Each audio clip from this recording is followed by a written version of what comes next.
your testimony. Thank you, Chairwoman. I want to thank you, Chairwoman Fox and Ranking Member McGovern. I'm urging the Rules Committee to grant a prompt rule for the House consideration of HRES 719, honoring the life and legacy of Charlie James Kirk.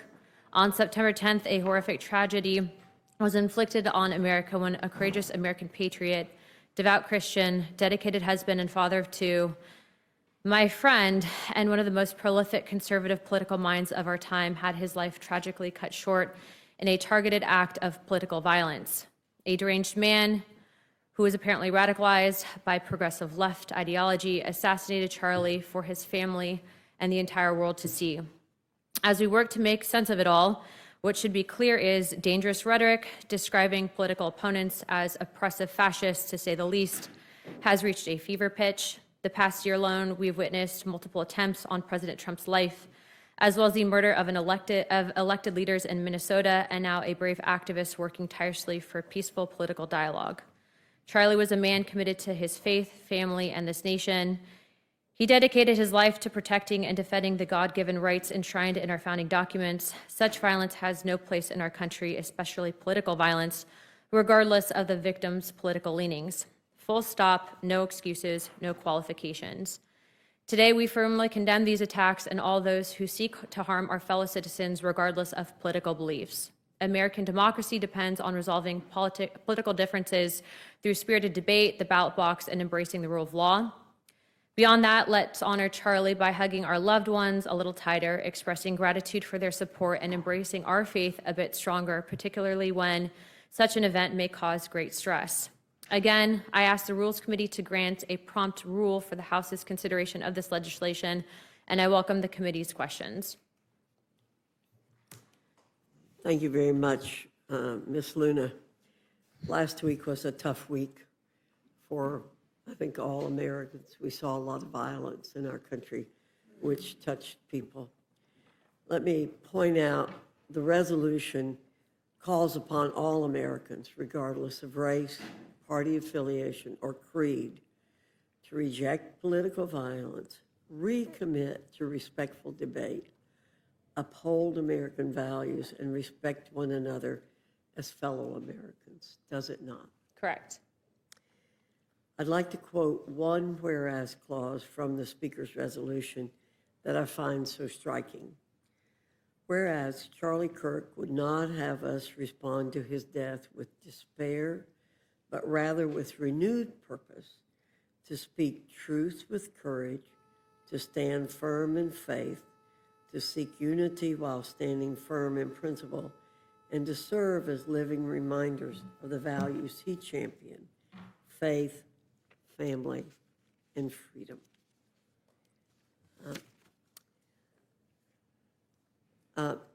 Let me also say, to educate the broader public, the resolution then continues as all resolutions do. It reads now therefore be it resolved, and this can be Congress's resolve, can it not, that we can respond with that renewed purpose, to speak truth with courage, to stand firm in faith, to seek unity while standing firm in principle, and to serve as living reminders of faith, family, and freedom. That can be our fixed purpose if we embrace this resolution, correct? Correct. I thank you very much for representing our body here today in bringing the resolution to us, to the Rules Committee, and I yield back. Mr. McGovern, you're recognized. Ms. Luna, thank you for being here, we all condemn this terrible tragedy, and I just want to say that I know that you were a personal friend of Mr. Kirk, I think Mr. Roy as well, and I know this hit you both particularly hard, and I just want you to know that we're aware of that, but I appreciate you being here, and I thank you, and I yield back. Thank you. If I can just add in one more thing too, Representative Moskowitz has an amendment 5371, and I want to let you all know that I'm actually co-sponsoring that amendment. It's calling for for an additional pot of money, $250,000 for the MRA to be used for a designated security personnel for members of Congress. In light of what's happened, I think it's incredibly important, especially if the legislative branch and the executive branch is getting additional security, that we consider that for members. As you may know, Jared Moskowitz actually had someone threatening to murder him, and I actually have someone who's serving federal prison time for threatening to murder me as well, after fleeing to the Philippines. So this is something that we take very seriously, and I hope that you all consider supporting that amendment as well. Thank you. Thank you. Ms. Fishbach, you're recognized. Thank you, Madam Chair. And I just want to say thank you for bringing the resolution forward. You know, I'm from Minnesota, so not that long ago, we dealt with the assassination of Speaker Hortman and the attempted murder of Senator Hoffman, who are great friends of mine. I knew them both. And so I just would say we just have to recommit to treating each other with respect and stop the inflammatory language. And I think that both Speaker Hortman and Mr. Kirk treated people with that respect and really did a wonderful job making sure that people felt heard and that they were listening and having a conversation and not using the inflammatory words. So thank you for bringing it forward, and I just wanted to mention that. Thank you, Ms. Fishbach. Ms. Cantlin, you're recognized. Thank you. I just associate myself with the ranking member's remarks. Thank you. Mr. Scott is not here. Mr. Griffith, you're recognized. Yeah, this was a terrible event that occurred last week. I appreciate you bringing up the other incidences, both yours and Mr. Moskowitz's, and appreciate you bringing this to us this afternoon. With that, Madam Chair, I yield back. Ms. Leisure Fernandez. Thank you, Madam Chair, Representative Luna, and Representative Fishbach, condemning political violence of all kinds in every corner of America is an important thing to do. Thank you for pointing out your own friendships across the aisle. Thank you. Thank you.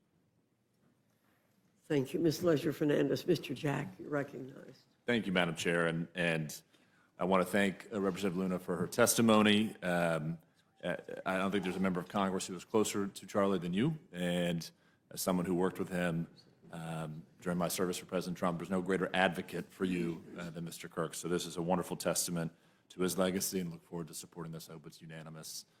With that, I yield back. Thank you very much. Mr. Norman, you're recognized. Thank you for your words. Thank you for bringing it to the Rules Committee, and I think it's a proper time. I just got a note that said I think it doesn't. It's amazing, but it said Charlie Kirk died at 12:23. That coincides with John 12:23 about a kernel falling to the ground, and that life is after that. Very fitting. Thanks for bringing it. I yield back. Mr. Roy, you're recognized. I'll be brief. I'll just thank the gentlelady from Florida. We know how close she was with Charlie, and being such a strong advocate for the message that Charlie was carrying forward, not for himself, but for this country and for our kids and our grandkids and for the gospel of Christ. And you know, when the events occurred last week, my children are not on social media by design. That's a topic for another day that we should address. But I was pinging my son saying, don't let any of your friends put you on social media. I did not want him to see. He'd become quite enamored of Charlie. My son's name is Charlie. And so I told him what had happened. And he asked if it was public, and I said, yes, he's gone. I'm sorry, buddy. And he said, I would love to meet him someday. And then he just sent me a verse from Paul's letter to the Corinthians, 1 Corinthians 15:58. Therefore, my dear brothers and sisters, stand firm. Let nothing move you. Always give yourselves fully to the work of the Lord, because you know that your labor in the Lord is not in vain. And I only share that because it was indicative, in my view, of the impact that Charlie will continue to have on a new generation who are recommitting themselves to the Word of God and to the founding principle of this country. So I appreciate it, Anna, the gentlelady from Florida, and I yield back. Thank you. Mr. Scott, you're recognized. Madam Chair, I just echo the other things that have been said. It was a gut-wrenching day, and a lot of us will miss him. And I appreciate you bringing the resolution, and his work will continue. Thank you, Mr. Scott.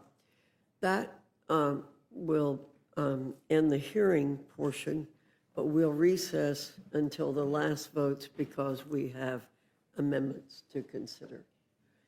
And so we will go to votes, and then we'll come back and reconvene as soon as the last vote in this series.